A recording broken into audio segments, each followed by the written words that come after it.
සදා මොහමඩ් වාසි. යාලිත් ලකුණු 6ක්. එයා හිතා ගන්නටත් බෑ. අද දසුන් සානක රංගිරේ දඹුලු ජාත්‍යන්තර ක්‍රීඩා පිටේ 4 දිග්භාගයටම පාකිස්තාන් පන්දයවන්නන් අවතක්සීරුවට ලක් කරමින් ප්‍රහාරය එල්ල කරන ආකාරය අපිට දකින්න ලැබෙනවා. ඉතාමත් විශිෂ්ටයි. මේ ස්ථානින් මහයි පාරල් 3ක්. මීට පෙර පන්දු ඕරේදී දෙකක් ඇව්වා. දෙකක් හයි පාරල් දෙකක් ලබා ගත්තා.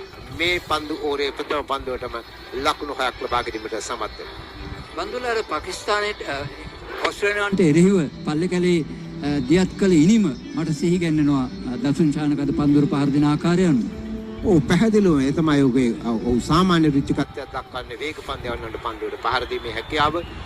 පසුගිය තරඟදී දග පන්දයවන්නන් සලාප්සා වාසිය විකත් ලබා ගැනීමදී ඔහු පිටිට පැමිණුනේ නැහැ. කෙසේ වුණත් අද දිනේ විශාල වගකීමක් මේ ලකුණු 22ක් ලබාගෙන දසුන් ශානක යලිත් උඩ පන්දුවක් කැඩීලා මෙතෙක් ඇදී ලකුණු 6ක්. එයත් ලකුණු 6ක් මිඩිකට හරහා අනුකම්පා විරහිතව පාර එල්ල කරමින් ලකුණු දඩයම් කරන ආකාරය මේ රාත්‍රියේදී අපිට දකින්න ලැබෙන්නේ දසුන් සානක ඔබ කියු ලකුණු 150ට තවත් ලකුණු දෙකක් පමණයි ඉදිරියව තිබෙන්නේ. පන්දු ඉදිරියව තිබෙනවා 4ක්. ඒ 6 පාර 4ක් වුණා. මා දැන් කියනවා 150 160ක් බවට පරිවර්තනය වේ යුතුයි. පන්දු ඒ මොහොත හොඳයි. ඉතාමත් විශිෂ්ටයි.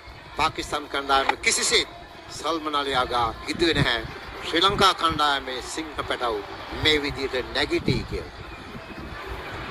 ඔව් මම හිතන්නේ සිංහ පැටවුන්ගේ නැගිටීම ඕනෑම කණ්ඩායමකට අභියෝගයක්.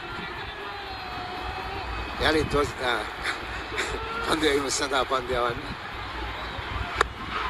වයිඩියෝක පන්දුවක් නමුත් පිටිකරණය සාර්ථකයි. ඉන්නගැප් පහස්වෙන්ම තවත් ලකුණු 6ක් ලබා ගැනීමට සමත් වෙනවා. එයා ස්ක්වයර් ලොෆ් කිරීමක් කරන්නේ පන්දුව කෙලින්ම පිට 6 පාරල් 3ක් ලකුණු 18ක් ලබා ගැනීමෙන්